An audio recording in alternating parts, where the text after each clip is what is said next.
स्वच्छ शरीर, स्वस्थ मन और खुशहाल जीवन का सूत्र। पेट साफ रखने से शरीर में संतुलन बना रहता है। स्वच्छता ना सिर्फ देह के लिए अच्छी होती है बल्कि मानसिक स्थिति के लिए भी। स्वच्छ आहार से ही शारीरिक और मानसिक ऊर्जा मिलती है। स्वच्छ रहना सबसे अच्छा और सबसे सस्ता इलाज है। स्वच्छता ध्यान में रखो, सेहत संभालो। दोस्तों, आज की इस कहानी में हम आपको सबसे आसान और सबसे असरदार तरीकों के बारे में बात करेंगे जिनसे आप अपने घर पर रहकर बिना किसी दवा के अपना पेट साफ बड़ी आसानी से कर सकते हैं। इसके बाद हम आपको भोजन के 3 नियमों के बारे में भी बताएंगे। तो चलिए दोस्तों, शुरू करते हैं। किसी गांव में रामू नाम का एक व्यक्ति रहता था। वह अपने पेट को लेकर बहुत ही ज़्यादा परेशान रहता। वह एक दिन एक महात्मा के पास जाता है। क्योंकि वह महात्मा आयुर्वेद के बड़े ज्ञानी थे, रामू महात्मा को प्रणाम करता है और कहता है, हे मुनिवर, मैं अपने पेट को लेकर बहुत ज़्यादा परेशान हूँ। मेरे पेट में दिन प्रतिदिन समस्याएं उत्पन्न होती जा रही हैं। मेरे अच्छे से पेट साफ नहीं हो पाता है। मेरे पेट में बहुत ज़्यादा जलन और दर्द होने लगता है। इसके अलावा मुझे मल त्याग करने में भी बहुत ज़्यादा तकलीफ होती है। अगर मैं संक्षेप में कहूँ कि मेरे पेट की पाचन क्रिया समय से पहले ही मेरा साथ देना छोड़ रही है। हे मुनिवर, कृपया आप मुझे कोई ऐसा समाधान बताइए जिससे मैं अपना पेट आसानी से साफ कर सकूं और पेट की इन सभी समस्याओं में हमेशा हमेशा के लिए छुटकारा पा सकूं।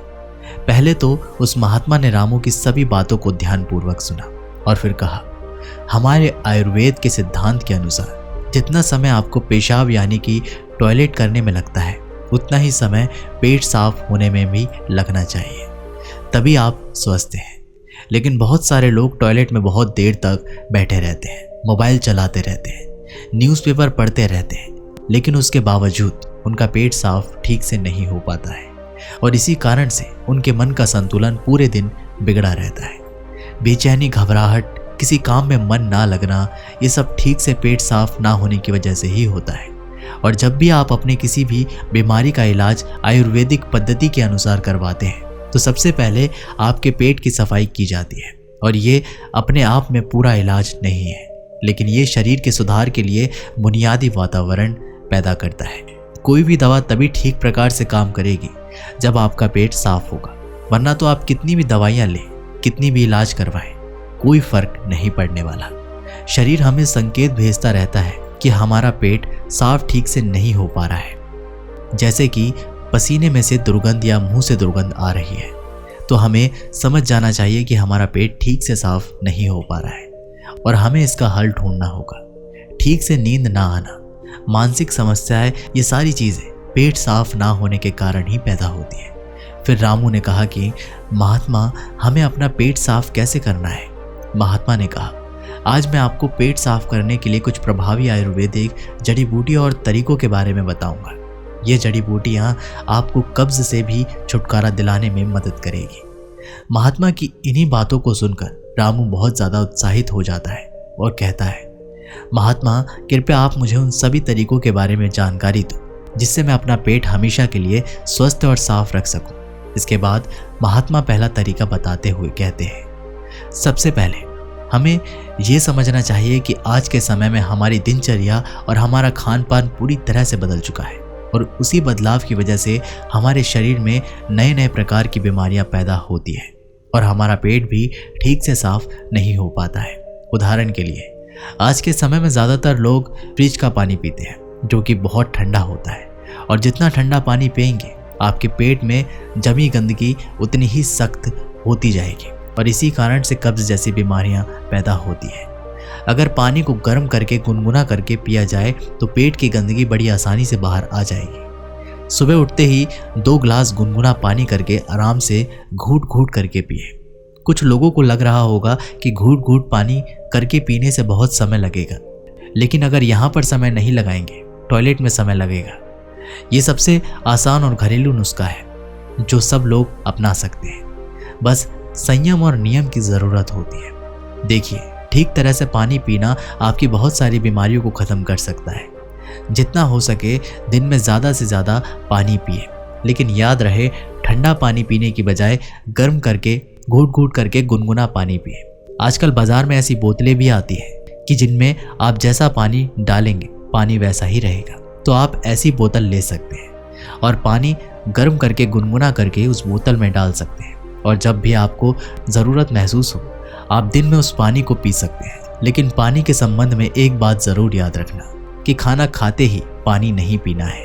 इससे आपकी पाचन क्रिया बाधित होती है, हमारे पेट में जठराग्नि हो जाती है, वह खाने को पचाने का काम करती है, और जब हम खाना खाने के बाद झट से पानी पी लेते हैं तो जठराग्नि शांत हो जाती है और हमारा खाना ठीक से पच नहीं पाता। इसलिए खाने के तकरीबन आधे से पौने घंटे तक पानी ना पिए। ये भी पता होना चाहिए कि पानी को किस तरह से पिए। एक तो खड़े होकर पानी ना पिए। खड़े होकर पानी पीने से घुटनों में और जोड़ों में दर्द की समस्याएं पैदा होती है। पानी को बैठकर घूट घूट करके ही पिए, वही पानी सबसे ज़्यादा लाभकारी होता है। इसके बाद महात्मा ने रामू को दूसरा तरीका बताते हुए कहते हैं कि खाना खाने के बीच में कम से कम 5 घंटे का अंतर होना चाहिए, जिससे कि जो खाना आपने खाया है वो ठीक से हजम हो सके, उसका पाचन ठीक से हो सके। जब हमारा शरीर पाचन की क्रिया कर रहा होता है तब शरीर के बाकी क्रियाएं धीमी रफ्तार से चलने लगती है। कोशिकाओं के स्तर पर शुद्धिकरण धीमी रफ्तार पर चलने लगता है और इस कारण शरीर अपनी गंदगी खुद साफ नहीं कर पाता। लेकिन अगर आप खाने के बीच में कम से कम 5 घंटे का अंतराल देते हैं तो इससे आपके शरीर को पर्याप्त समय मिलता है कि उसकी कोशिकाएं खुद अपनी गंदगी, अपने शरीर की गंदगी साफ कर सकें। पश्चिमी भाषा में हम इसे इंटरमिटेंट फास्टिंग भी बोलते हैं, लेकिन इंटरमिटेंट फास्टिंग में ज़्यादा समय तक भूखा रहना पड़ता है, उसको हम उपवास भी बोल सकते हैं। महात्मा ने रामू को तीसरा असरदार तरीका बताते हुए कहा कि अपने पेट को साफ करने के लिए हमें ये समझना होगा कि जो लार होती है वही हमारे खाने को पचाने का काम करती है। जितनी ज़्यादा मात्रा में लार पैदा होगी उतनी ही आसानी से खाना पच जाएगा। कुछ लोगों का मुंह हमेशा सूखा सूखा रहता है, हमेशा लार पैदा नहीं होती है, इसलिए उनका खाना ठीक से हजम नहीं हो पाता है। इसके लिए ज़रूरी है कि हमारा शरीर सही मात्रा में लार पैदा करे। उसके लिए हमें ज़्यादा से ज़्यादा सलाद खाना चाहिए। सलाद खाने से लार पैदा होती है, इसमें फाइबर होते हैं उसमें, जिससे हमारा खाना आसानी से हजम हो जाता है। इसके अलावा खाना खाने के बाद कुछ मीठा खाया जा सकता है। जिन लोगों को शुगर या डायबिटीज़ नहीं है वे आसानी से मीठा खा सकते हैं और वह मीठा खाने के कारण उनके शरीर में लार पैदा होने लगती है, जिससे कि पाचन क्रिया आसान हो जाती है। अगर आप सलाद को खाना खाने से पहले खाते हैं तो वह लाभकारी होते हैं, उससे आपकी भूख बढ़ती है और आपके शरीर में लार पैदा होनी शुरू हो जाती है। इसके बाद महात्मा ने रामू को चौथे तरीके में अपनी आहार नली को साफ करने के बारे में बताया। उसको हम कैसे साफ कर सकते हैं? देखिए, आहार नली में से ही खाना हमारे पेट में जाता है। अगर आहार नली ठीक से साफ नहीं होगी तो हमारे खाने के स्वास्थ्य ऐसे कीटाणु हमारे पेट में पहुंचेंगे जो हमारे शरीर को नए नए प्रकार के नुकसान पहुंचाएंगे। इसलिए ज़रूरी हो जाता है कि जो आहार नली है उसमें जो कीटाणु हैं उनकी ठीक से सफाई हो जाए, और उसके लिए सबसे ज़्यादा लाभकारी होता है नीम। एक ऐसा दिव्य पेड़ है जो भारत में बड़ी आसानी के साथ उपलब्ध हो जाता है, हर जगह मिल जाता है। नीम की पत्तियों को और जल और हल्दी को पीसकर एक छोटी सी गोली बन जाती है। कुछ दिनों तक सुबह उठकर उस गोली को पानी के साथ सीधा गटक लिया जाए, जिससे कि आपकी आहार नली पूरी तरह से साफ हो जाए। हमेशा नहीं करना है, ये सिर्फ 7 दिनों तक करें। 7 दिनों में आपकी आहार नली पूरी तरह से साफ हो जाएगी। हर 3 महीने में इसको दोहराएं, जिससे कि आपकी आहार नली समय समय पर साफ होती रहे और आपके पेट में ऐसे कीटाणु कभी ना पहुंच पाए जो आपकी पाचन क्रिया को बाधित करते हैं। महात्मा ने 5वां और आखिरी तरीका बताते हुए कहा कि रामू, ये तरीका उनके लिए है जिन्हें ज़्यादातर समय कब्ज की समस्या रहती है। जिन लोगों को लंबे समय से कब्ज की समस्या है वह अरंडी के तेल का इस्तेमाल करें। रात में सोने से पहले 1 गिलास दूध के अंदर आधा चम्मच गुनगुना अरंडी का तेल मिलाकर पिएं।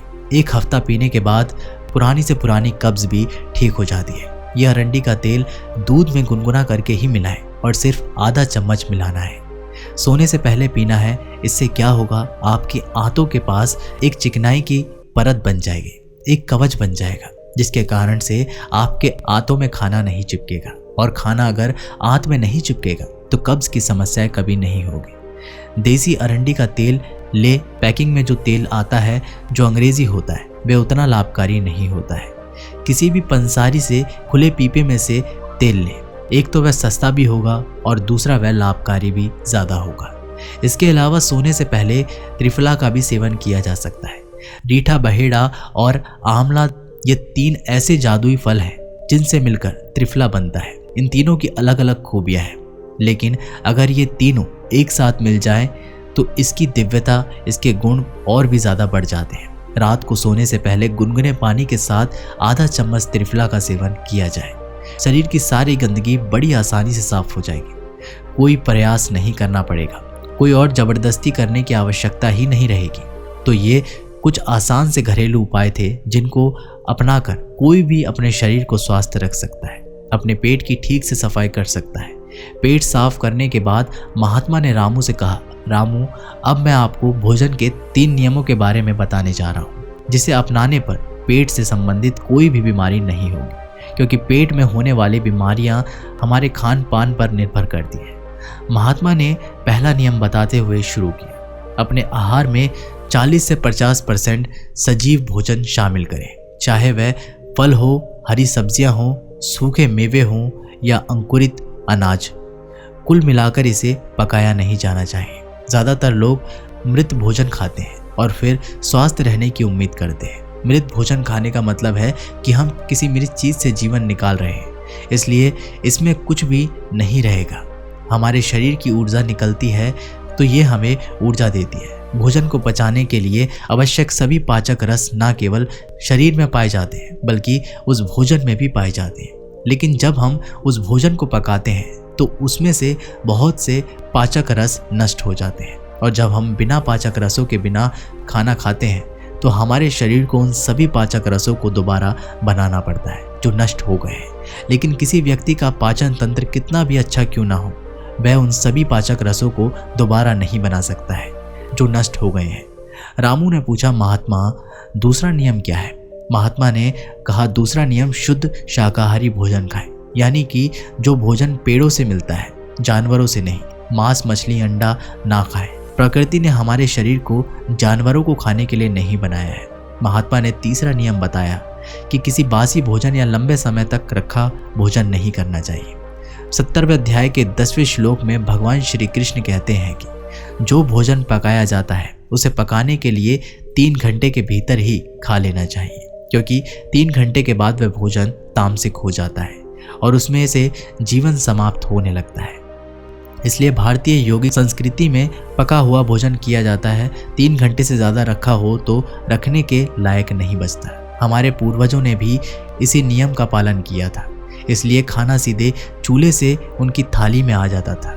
लेकिन आजकल ज़्यादातर लोग सुबह का खाना शाम को खाते हैं और रात का बचा हुआ खाना खाते हैं और कई बीमारियों को निमंत्रण देते हैं। महात्मा ने रामू को 3 नियम बताने के बाद अपने ध्यान केंद्रित में लग गए और रामू ने महात्मा को प्रणाम किया और वहाँ से चला गया। तो दोस्तों, यदि आप भी इन 3 नियमों का पालन करोगे तो तुम्हारी बीमारी ठीक हो जाएगी और तुम भी ठीक हो जाओगे। ऐसी वीडियो बनाने का सिर्फ एकमात्र मकसद है कि इंसान अपना इलाज खुद करना सीखे। पश्चिमी मेडिसिन अंग्रेजी एक तो काम बहुत कम करती है और काम कर भी जाती है तो वह शरीर में दूसरे नुकसान पहुंचाती है जिनका हमें पता ही नहीं होता है। लेकिन हमारे आयुर्वेद में वाघभट्ट जी ने ऐसे बहुत सारे तरीके बताए हैं जिनमें घरेलू नुस्खे अपनाकर अपने शरीर को हमेशा हमेशा के लिए स्वस्थ रखा जा सकता है। तो फिर क्यों हम अंग्रेजी मेडिसिन की तरफ दौड़ रहे हैं? हमें अपनी सभ्यता, अपनी संस्कृति और अपने ज्ञान पर भरोसा करना चाहिए, उसे अपनाना चाहिए, उसके बारे में पूरी जानकारी लेनी चाहिए। हर घर में जिस तरह से धार्मिक पुस्तकें होती हैं उसी तरह से अष्टांग हृदय हमारे पास ऐसी किताबें भी होनी चाहिए जिनका रोज अध्ययन करना चाहिए, जिसमें शरीर के बारे में सारी जानकारी उपलब्ध होती है। पहले ये किताब संस्कृत में होती थी, लेकिन अब उसका हिंदी अनुवाद भी आ चुका है, तो समझने में कोई ज़्यादा समस्या नहीं होगी। तो कैसी लगी हमारी ये वीडियो? दोस्तों, आप सभी का बहुत बहुत धन्यवाद।